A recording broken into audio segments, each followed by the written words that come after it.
8月19日，广东惠州一小区地下停车场车辆自燃起火，看着漫天烟雾，目测都有几十米高。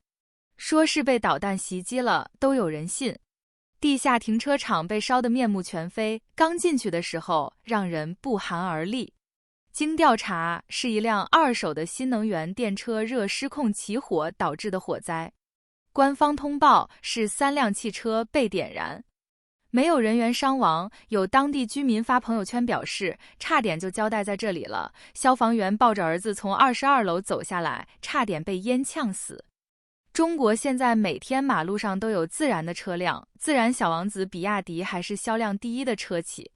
新能源弯道超车成不成功不知道，但是根据现有交规，山路弯道是不允许超车的。因为在弯道超车容易掉下悬崖，车毁人亡。有网友发视频表示，就因为一个车门的线束插头，整个车都被拆成了骨架。这就是中国汽车的质量，天生就带有缺陷。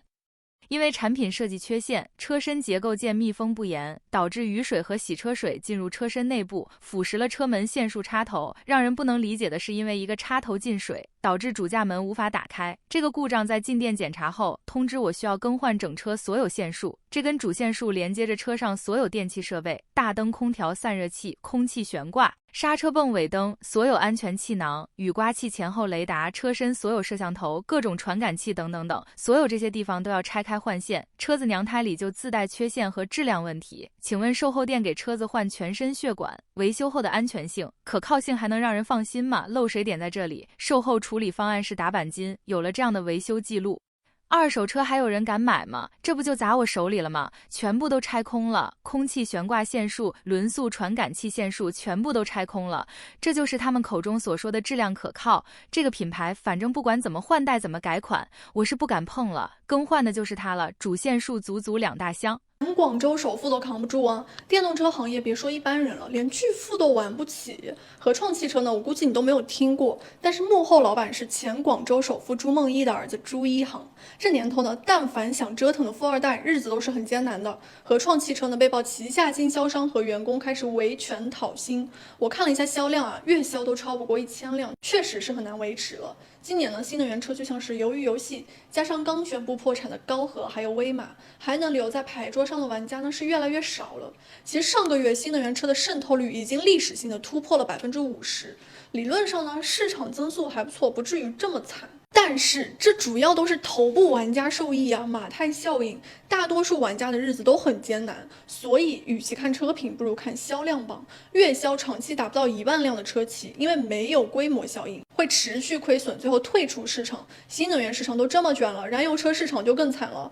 我直说啊，整个燃油车市场现在就是一个加速衰败的市场，连续几年超过2位数的增速下跌。所以没办法，一定要买燃油车的人呢，我的建议就是降低保值预期，本着爱买不买的态度去和销售砍价，往死里砍。而且尽量买保有量高的车型，买了就开到报废，想着转卖呢，一定是大亏的。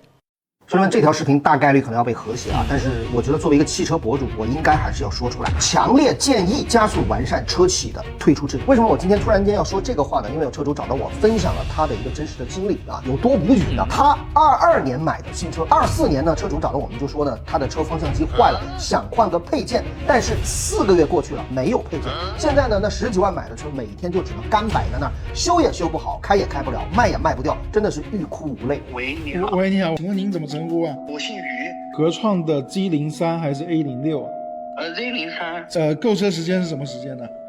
是22年的3月份。现在刚刚3万公里，上个月7月份的时候，这方向盘下面的管就坏掉了，到了30就开始一直跑偏，就非常严重。这上了高速以后，就到了那种抢方向盘的那个地步，不拉这个方向的话，它直接就会撞护栏，就非常非常的危险。这车挺一般的，你怎么买的这个车？因为成都它那个上网约车那个牌，它需要那个长度要够。当初 INY 它那个长度差了20公分，不能上网约车的牌，我才这个也不是什么大问题啊，方向机坏了那去修就好了。问了厂家，现在客服呢就只剩机器人了啊，而且呢还告知说企业正在重组。我没记错的话，这个品牌好像跟广汽有关系啊，那找广汽啊，对，找了。但是呢，23年的广汽董事会呢就已经说了啊，说合创风险较大，建议谨慎投资。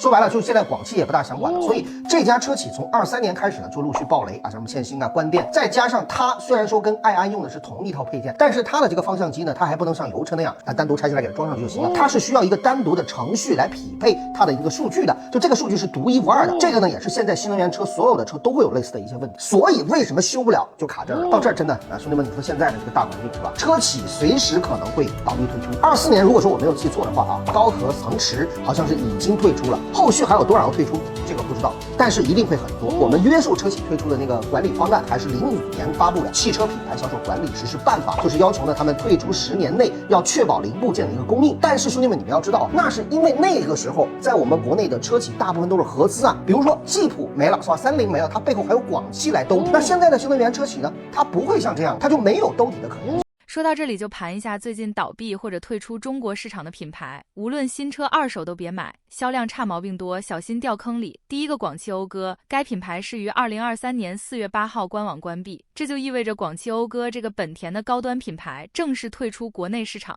这一操作直接导致国内30多万车主后期维修保养只能去路边了。广汽讴歌倒闭，也成为了国内首个退出国内市场的2线豪华品牌。第二个威马汽车，该品牌是于2023年10月份正式申请破产重组，截止到目前为止已经过去了大半年，而威马的生产工厂全部都处于停产停工状态。就连 4S 店也已经全部关闭，就此导致国内10几万威马汽车的车主沦落为弃儿了。依稀记得威马汽车刚在国内露头的时候，吹的是热热闹闹，想不到才短短2-3年就直接完了。第三个广汽30汽车，该品牌是于2023年7月份正式对外官宣退出国内市场。从此在越野车领域又失去了一名老将。作为一个比较老牌的合资车，广汽30凭借着改装神车和越野神车山猫帕杰罗，在国内市场也有过风靡时刻。真想不到，随着咱们国产车的崛起，最先倒霉的竟然是这个广汽30汽车。第四个高和汽车，该品牌是于2024年5月份突然对外宣告自身品牌。高和的工厂早已全面停工，停产6个月了。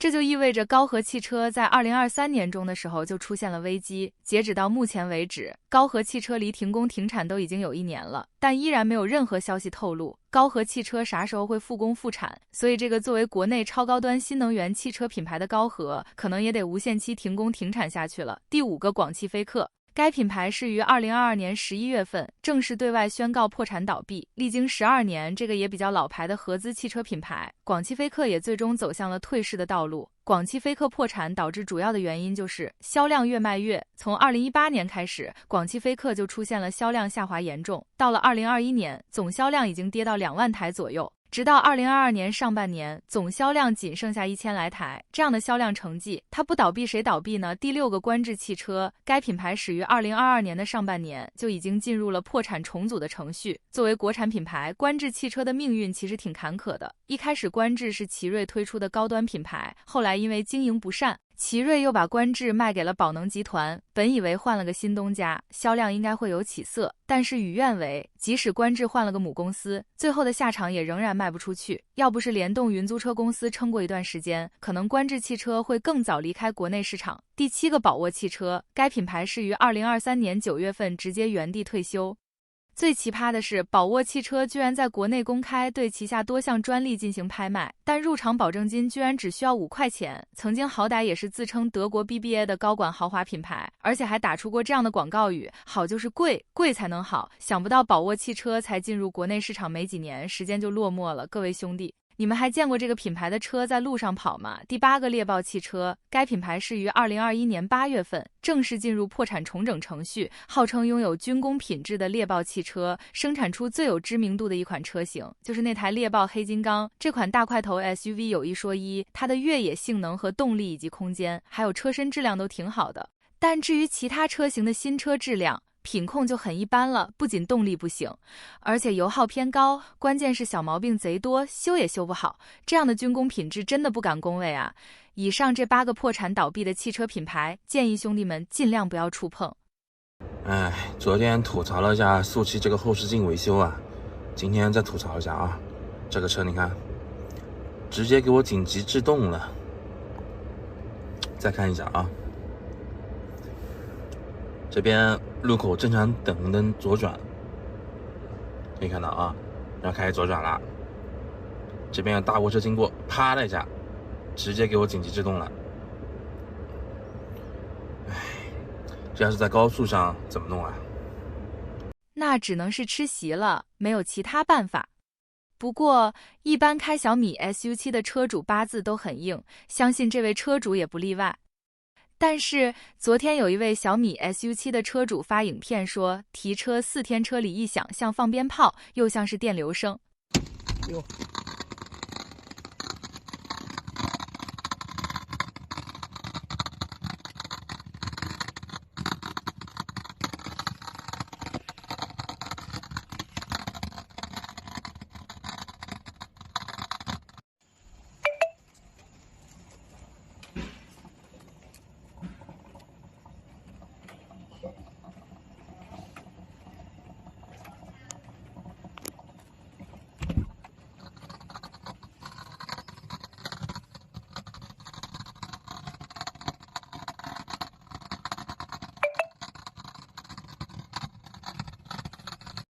有网友就表示，有没有可能是小爱同学在里面放鞭炮？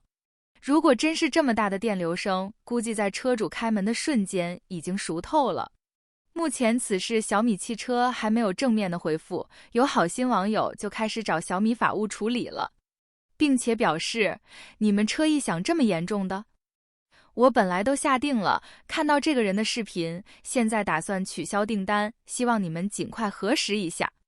更有疯狂的粉丝表示，不把他抓进去，对不住这么多米粉对小米汽车的期待。看来在中国买车真的有很大的风险，可能会躲过汽车自燃，可能会躲过突然塌陷的豆腐渣，但真的很难躲过这些狂热的粉丝要把提出问题的车主给送进去。当然，最懂小米粉丝的还是雷军自己。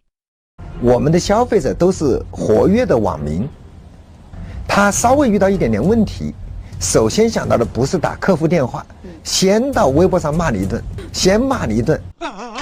小米 SU7 最近的事故也非常多，看这辆插到了路边护栏的小米 SU7， 真的替车主捏了一把汗。目前没有更多消息被报道出来，仅从视频看，没有看到血迹，车主已经小命保住了。也有网友就表示，按理来说驾驶员应该当场归西了。如果插入之前已经 get 到护栏朝自己面门直扑而来而侧身躲避，那为啥不打方向盘躲开？感觉打方向盘躲开护栏直插比歪着脑袋敏捷很多。难道驾驶员是职业拳击手？不应该啊，巅峰泰森也未必有这么快的速度摇头晃脑。那也只能说一句，八字硬。感觉是在随机挑选，而且现在挑选的越来越多。这样一个测试都没有做完的车就开始卖了。在7月份，20万元以上全国纯电轿车零售销量排行榜，小米 SU7 以13120辆力压特斯拉 Model 3，名列第1位。真不敢想，那些风驰电掣的小米 SU7 是不是一场灾难？门开不了了，门什么情况啊？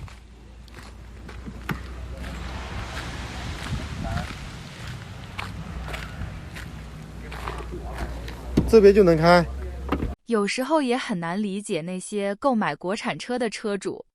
前几天我们频道曾说过华为问界 M7 被车主开到海里的事情，最后保险拒赔。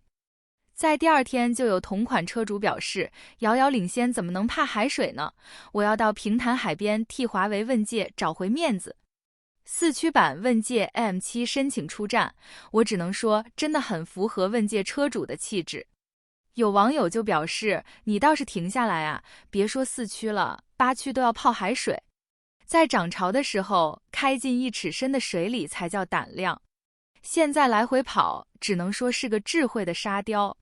遥遥领先的车主真的不一般，只怕别到时候半年底盘生锈、电池腐蚀等等，再来哭唧唧的往上维权。我靠，你快开过去，让我拍他那个。这男的女的？我去，我的天，我靠！